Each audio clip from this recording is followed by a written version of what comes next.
All right, so this screencast is going to be discussing the growing conflict between the colonists and Great Britain after the French and Indian War.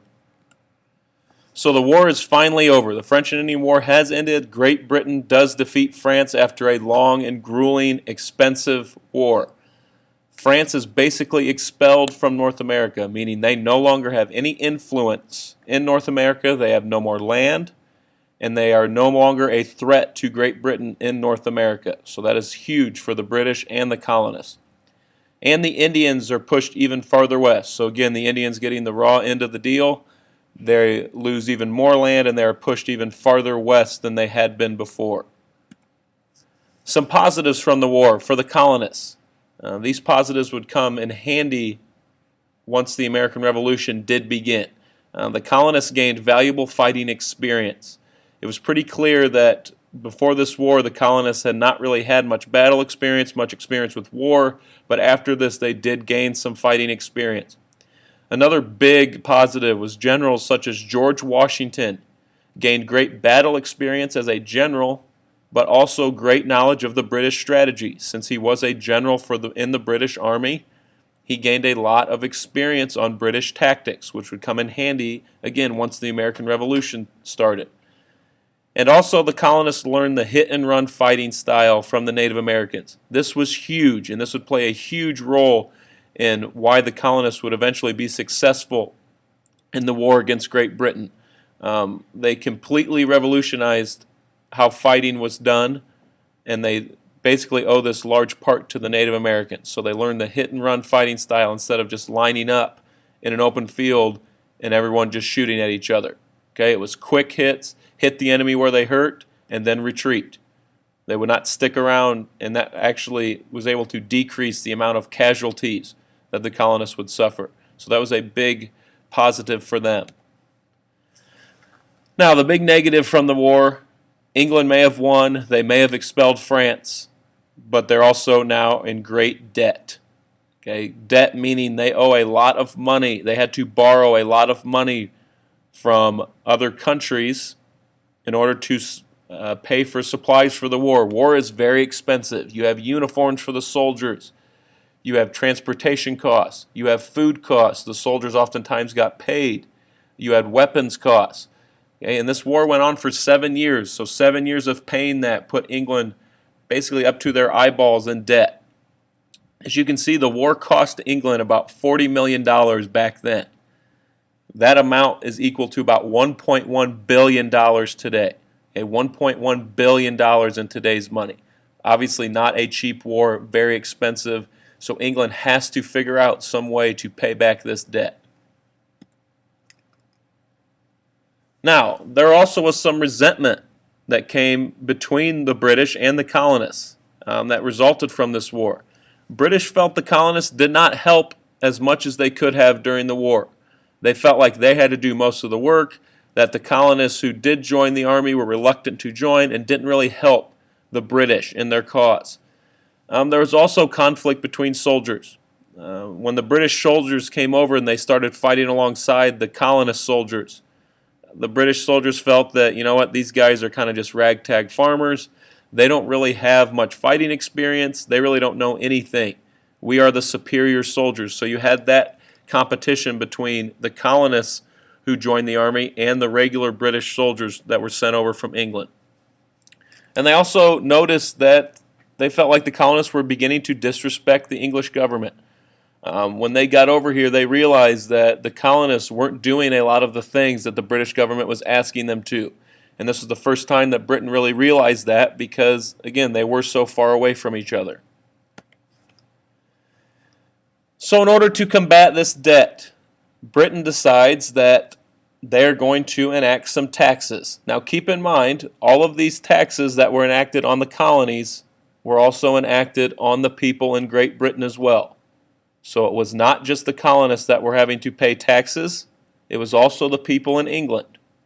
So the first tax was the Stamp Act. Okay, as you can see from the little political cartoon, it puts a tax on basically anything with paper. Okay, books, newspapers, playing cards, dice. It taxes everything. When you go to the store to buy a candy bar and it says 99 cents, you notice you don't pay 99 cents. You usually end up paying $1.07. Okay, that is because you pay an additional tax onto that. So that's kind of what a tax is. So they began to tax anything paper, which upset the colonists. The Sugar Act was another thing. Okay, they started taxing sugar, basically on molasses. Now, there had always been a tax on sugar, but the colonists basically had always ignored it. They would just smuggle in molasses illegally so they could get around from paying the tax. But this new Sugar Act basically would crack down on those smugglers. So this really upset the colonists because they could not smuggle anymore. They were going to be forced to pay this. Now, kind of looking at the other side, the colonists were upset about these taxes, but they were paying a lot less than the people in Great Britain were. Let's say on every piece of paper, the people or the colonists were paying a 25-cent tax on average. That tax was probably closer to $1 for those people actually living in Great Britain. So the colonists were in uproar about, hey, we're not being treated fairly. These taxes are unfair. But yet at the same time, the people living in Great Britain were paying much higher taxes, and they didn't seem to be complaining about it. So kind of a different side to the story. But the big debate where it comes in is the colonists said, why should we pay if we don't get a say? The colonists were not allowed to have any representatives in the British Parliament, which is basically the British government. The Parliament is responsible for making all the laws that all citizens of England have to follow. And the colonists did not have anybody that they elected in the Parliament. So they felt that they were being taxed without representation. So the big saying comes about, no taxation without representation. Okay, this isn't fair. You can't tax us if we don't have anybody in Parliament that can help represent us and at least state our opinions and how we're feeling. So this really upset the colonists. This was the big thing. It wasn't so much the tax. They didn't like the tax either, but the big thing is if they were going to get taxed, they felt that they should at least have representatives in the British Parliament. So kind of to respond to this, we start to see our first forms of protests, like you all are writing a petition. That was the very first thing the colonists did. They petitioned the English government saying, hey, look, we don't mind paying these taxes, but we want someone in the Parliament that will help represent our viewpoints, so at least we feel like we have a say on what's going on. So they did petition the British government, and they also used a thing called boycott. All those things that the taxes were placed on, the paper, the dice, the playing cards, newspapers. Basically, the colonists said, boycott all of those products. Do not buy them, because if you don't buy those products, you don't have to pay the tax. So a boycott is where you basically decide to not buy a particular item or not do a particular thing. If I wanted to boycott school lunches here, and let's say all the students here boycott school lunches, that means that they would not eat school lunches. Everyone would bring their lunch from home. Again, trying to get a change. Because if they're not buying British goods, British aren't making money. So they thought this boycott could really hurt them. So after the colonists petitioned, okay, Great Britain did repeal the Stamp Act. So they're thinking, all right, this petition worked. All right, we finally got what we wanted. The Stamp Act has been repealed. Being repealed means they basically said, okay, you no longer have to pay these taxes on the paper products, on the stamps and things. So it is repealed. So they were celebrating, but shortly after, a thing called the Townshend Acts were introduced right after they repealed. And these new acts actually placed new taxes on things such as tea, lead, glass. So they basically take away the old taxes and they replace them with new taxes. There was also trials with no juries. So within these acts, it allowed Britain to basically try the colonists, so those people that were continuing to smuggle or not paying their taxes, they would be tried in court, but there would not be juries that would convict them.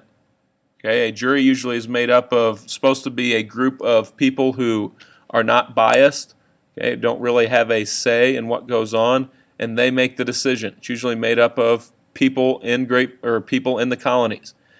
But this act basically said trials will no longer be held with juries. Instead, a representative from the British government will decide if the person is guilty or not.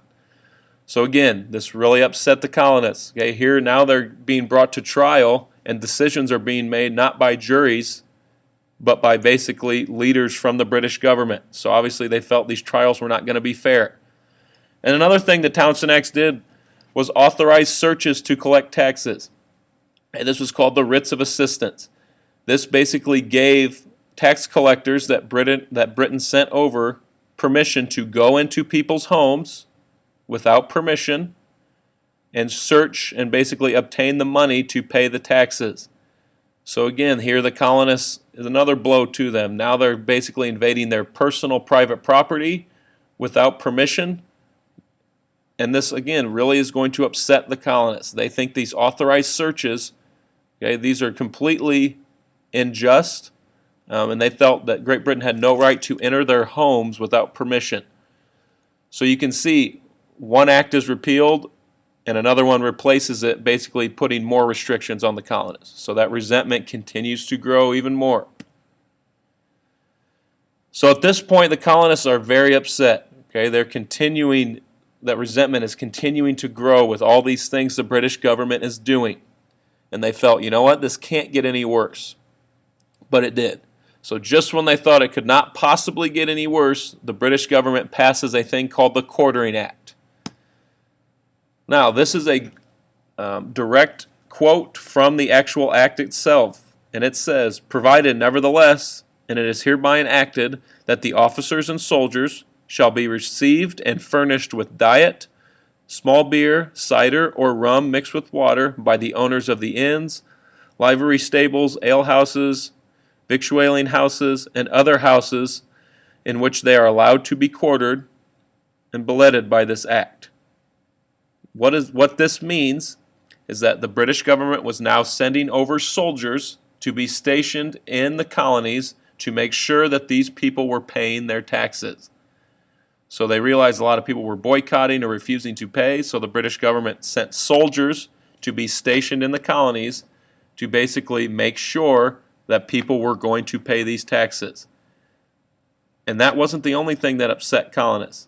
But in addition to that, those soldiers that were sent over were allowed to stay in the colonists' houses. They were ordered that these soldiers must be able to stay in your houses, in your inns, okay, any other thing in which they are allowed, and you have to provide them with food, water, and shelter. So I could be a colonist living in one of the 13 colonies. I have a house, and say a soldier comes up, and he is going to be stationed in my area, and he asks to stay with me. I have to provide that service to him.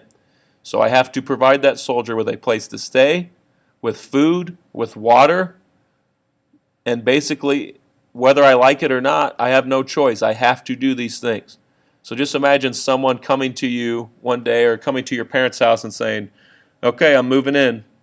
Okay, and you do not know this person, you've never met them before, but yet your parents are forced to provide them with shelter, food, and you basically have to be around them every single day. This is how the colonies were feeling. And again, this allowed the British government to have soldiers stationed in the colonies in order to protect the taxes and in order to protect the British rule, because Britain's starting to realize that the colonists are getting upset and they don't want anything to happen where they would lose control over there. So they want to make sure that they are keeping a close eye on this.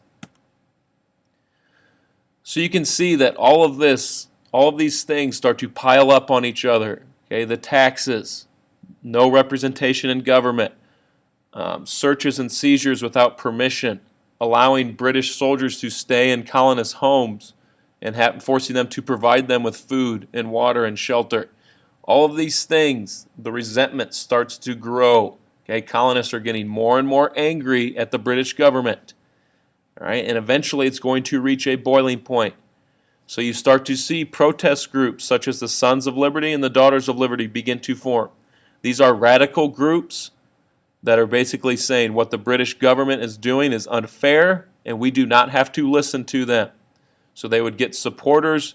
They would often do things where, whether it be they would tar and feather tax collectors, okay, and embarrass them.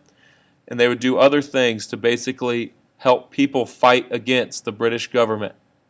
So you can see what to take away from this. Okay, after the French and Indian War, okay, resentment continued to get stronger and stronger and stronger towards the British government and the colonists. All right, and these colonists get more angry and more angry, all right, with these things that the British government continues to kind of push them with. So we're going to basically end at a point to where you have all of this resentment, okay, and you have protests going on. There has been no fighting yet, but we are getting closer and closer to that point. The colonists feel like they really cannot take many more of this. Okay, they can't take much more of this, these taxes and these things that are basically they think the British government are doing that's unfair to them. All right, imagine if you come to school one day and someone calls you a name and pushes you down. Okay, you might be really angry at that point. Okay, but you're probably going to be able to forget about it. Maybe you tell somebody about it and you kind of forget about it. But then the next day it happens again. And it happens again the next day and the next day. Your anger is going to start to build, and eventually, okay, you're going to boil over. Okay, you're going to erupt. And this is what's eventually going to happen in the colonists. And that's what we'll get into in the next project. All right, we're here. I want you to really understand how the resentment continues to grow and grow and grow, and it's basically at a point to where we are on the verge of what's going to turn into a physical confrontation.